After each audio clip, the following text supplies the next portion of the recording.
Senhor esteja convosco. Está no meio de nós. Proclamação do Evangelho de Jesus Cristo segundo Lucas. Glória ao Senhor. Naquele tempo, Jesus contou esta parábola para alguns que confiavam na sua própria justiça e desprezavam os outros.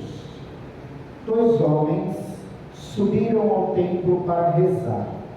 Um era fariseu, o outro cobrador de impostos. O fariseu, de pé, rezava assim em seu íntimo: ó Deus, eu te agradeço, porque não sou como os outros homens, ladrões, desonestos, adúlteros, nem como este cobrador de impostos. Eu jejuo 2 vezes por semana e dou o dízimo de toda a minha renda. O cobrador de impostos, porém, ficou à distância e nem se atrevia a levantar os olhos para o céu, mas batia no peito, dizendo: meu Deus, tem piedade de mim, que sou pecador. Eu vos digo, este último voltou para casa justificado, o outro não. Pois quem se eleva será humilhado, e quem se humilha será elevado. Palavra da salvação. Glória a vós, Senhor.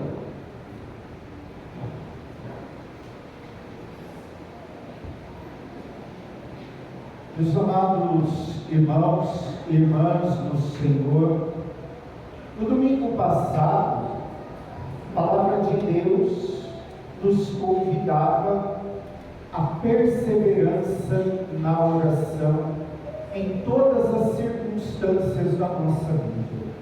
Estamos bem? Perseverança na oração. Estamos mal, com dificuldade, em crise, com algum problema? Perseverança na oração. Ou seja, diante de todas as situações da nossa vida, é preciso rezar sempre. E nosso Senhor ilustrava para nós com a parábola da viúva e do juiz injusto. A viúva que procurava o juiz que não queria fazer justiça na situação dela, mas a persistência da viúva toca o coração do juiz. E como eu disse a vocês, não que Deus é um juiz injusto, nada disso, mas a persistência, a perseverança na nossa oração toca o coração de Deus.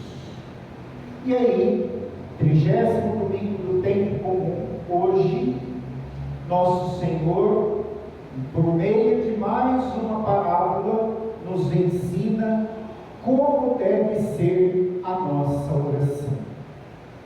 E a parábola que nosso Senhor conta para nós hoje traz 2 personagens: o fariseu e o cobrador de impostos.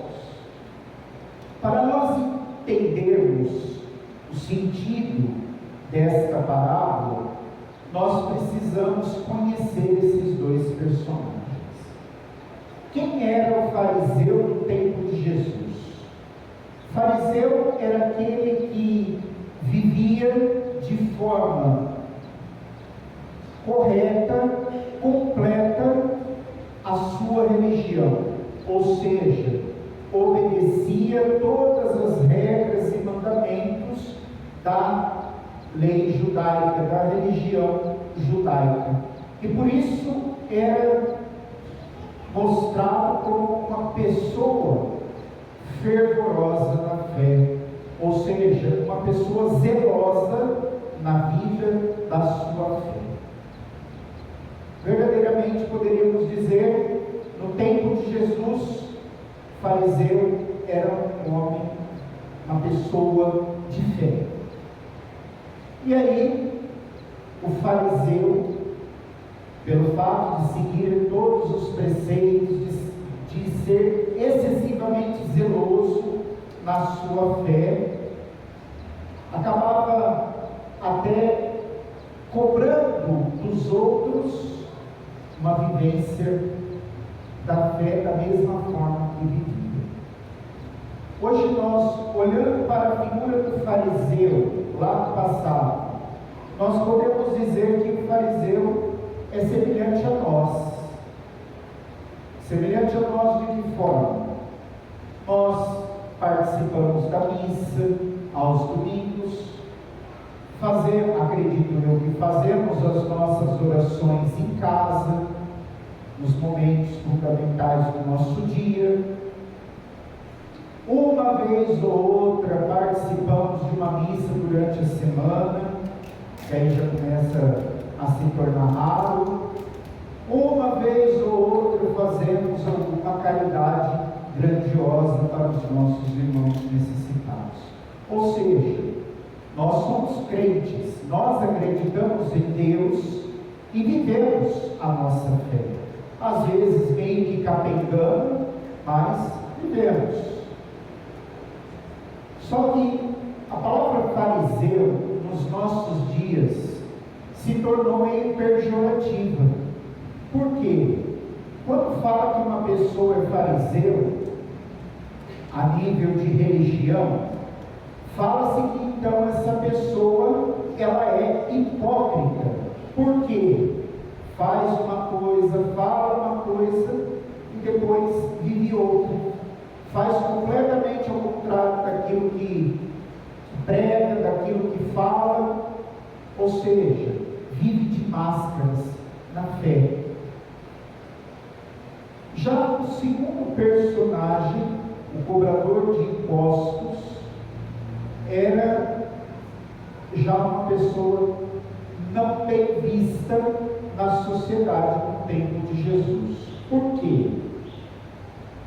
Israel, na época de Jesus, era colônia de Roma, ou seja, tudo dependia de Roma, e todos os impostos que era recebido em Israel era enviado para Roma.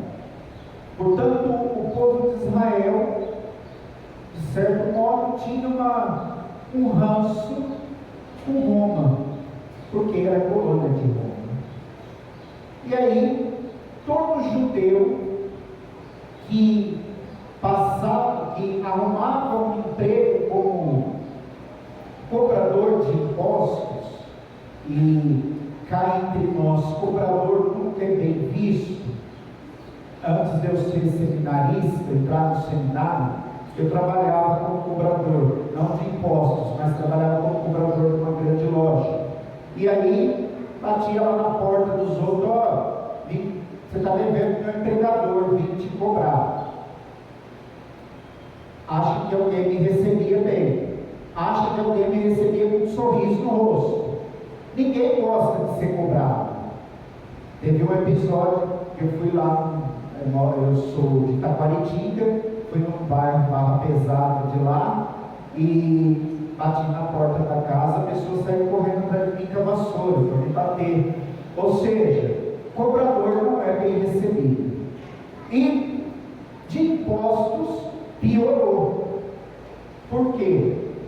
Nós sabemos que pagar imposto não é bom, porque a maioria das vezes o imposto não é revertido em benefício nosso. E aí, aquele que assumia esse emprego na sociedade judaica era conhecido por duas formas: como traidor, porque estava junto com Roma, e como pecador público, porque na época de Jesus, todo cobrador de imposto, além de cobrar um alto imposto, roubava. Qualquer semelhança era coincidência, viu gente?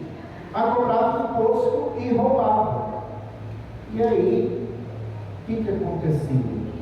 Era um pecador público. Onde chegava, era uma pessoa não grata. Porque, olha lá o traidor, olha lá o ladrão, que rouba da gente, que traiu nós. Era uma pessoa mal vista. Ambos foram rezar. E Jesus então conta o que aconteceu na oração desses dois. Eles estavam rezando. E Jesus diz que o fariseu foi uma pessoa arrogante, foi uma pessoa que na sua oração se colocou quase como um ser de Deus. Por quê?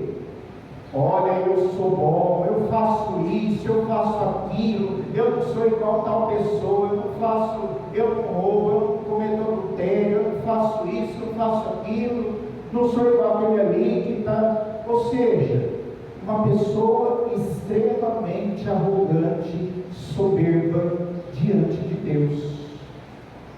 E aí, essa oração que o fariseu fez não foi ouvida por Deus, porque não passou nem da altura da sua cabeça, não chegou até Deus. Mesmo Deus conhecendo, sabendo tudo que nós precisamos, até mesmo antes de nós pedirmos, mas a oração do fariseu não foi ouvida por Deus, justamente por causa da arrogância, por causa da soberba e do se achar diante de Deus.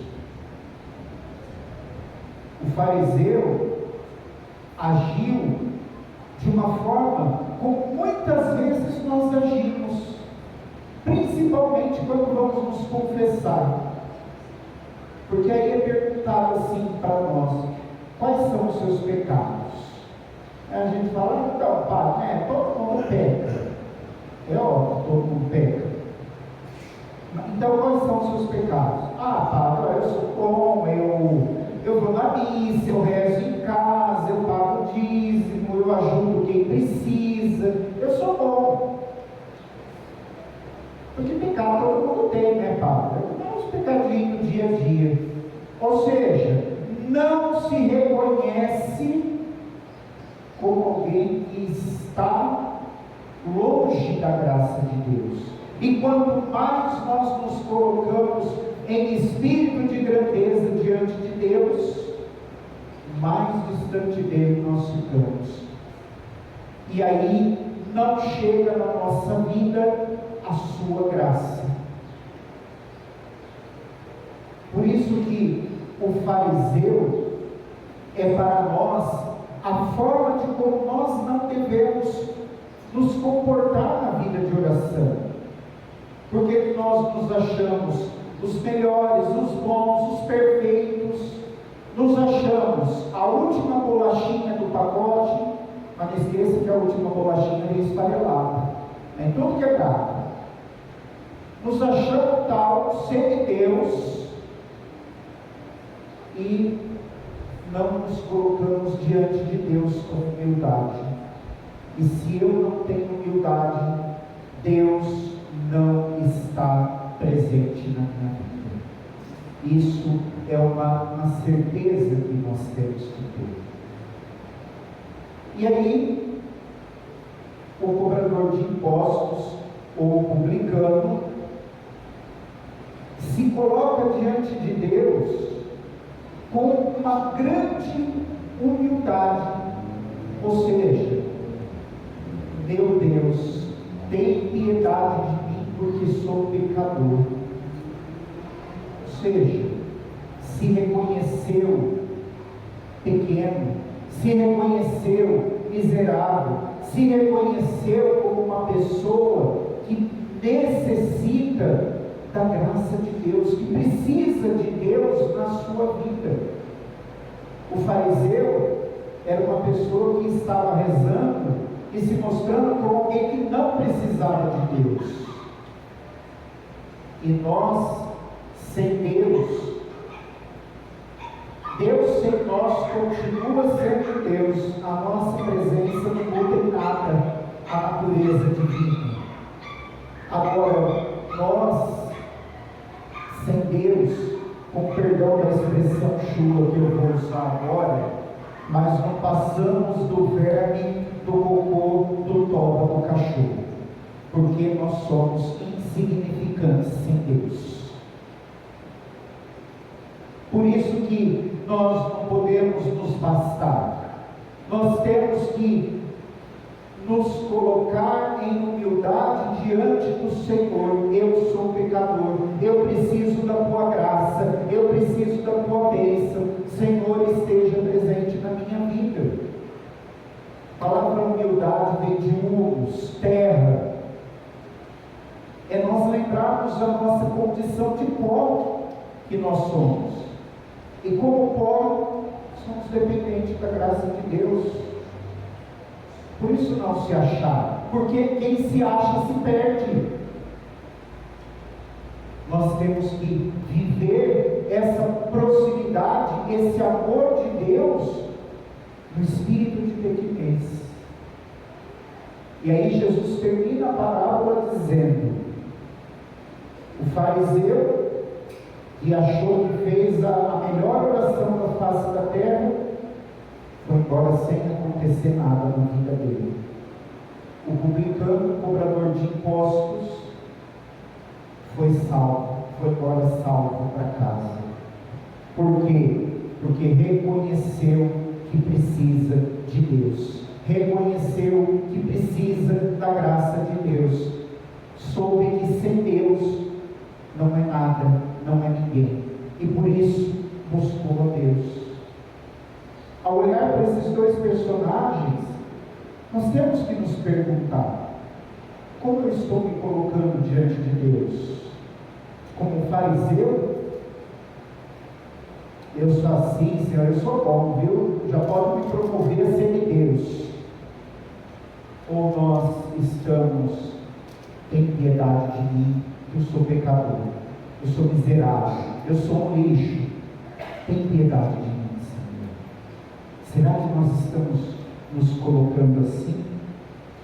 E a leitura segunda de hoje que nós ouvimos, nós olhamos para Paulo, escreveu o seu testamento, pouco antes da sua morte. Paulo diz assim: combati o bom combate, guardei a fé, completei a corrida, só me falta receber a coroa da vitória que o justo juiz me dará. Se nós ficarmos presos nessa parte, talvez nós vamos olhar para Paulo e falar: Paulo também está sendo meio arrogante, está se achando também. Mas aí nós precisamos passar para a segunda parte da leitura, lá a partir do versículo 17, quando Paulo começa a dizer assim: mas o Senhor esteve ao meu lado, Ele me deu forças, Ele fez com que a mensagem fosse anunciada, Ele fez com que todas as nações ouvissem a mensagem. Eu fui libertado da boca do leão por Ele, e Ele me salvará. Ou seja, Paulo era um homem cheio de dons, talentos, tinha uma pregação impecável, mas só fazia isso por quê? Por ele quem? Deus. Era dependente totalmente de Deus, era por Deus que eram feitas as coisas que Paulo fazia. É assim que nós devemos rezar. E ainda assim, se o exemplo de Paulo não ajudar a gente a mudar de vida, faço uma outra coisa prática que eu vou ensinar para vocês. Olha para a cruz. Olha, todo mundo olha para a cruz agora, fazendo favor. Olha para a cruz. Agora olha para a sua vida. Olha para si. Se alguém te acusasse de alguma coisa injustamente, o que você faria? Se alguém te zombasse, te batesse, te torturasse, te deixasse a ponto de destruir, machucar, o que você faria? Se você fosse crucificado injustamente, o que você faria?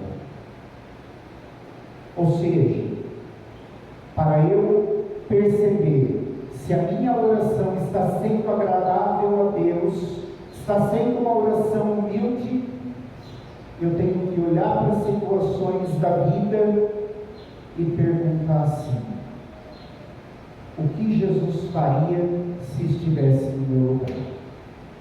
O que Jesus faria diante dessa situação que eu estou vivendo hoje? O que Jesus faria se estivesse passando a mesma coisa que eu estou passando? E assim, tendo a clareza disso, nós conseguimos fazer uma oração humilde, que transforma, que toca o coração de Deus e faz com que Deus derrame muitas bênçãos e muitas graças na nossa vida.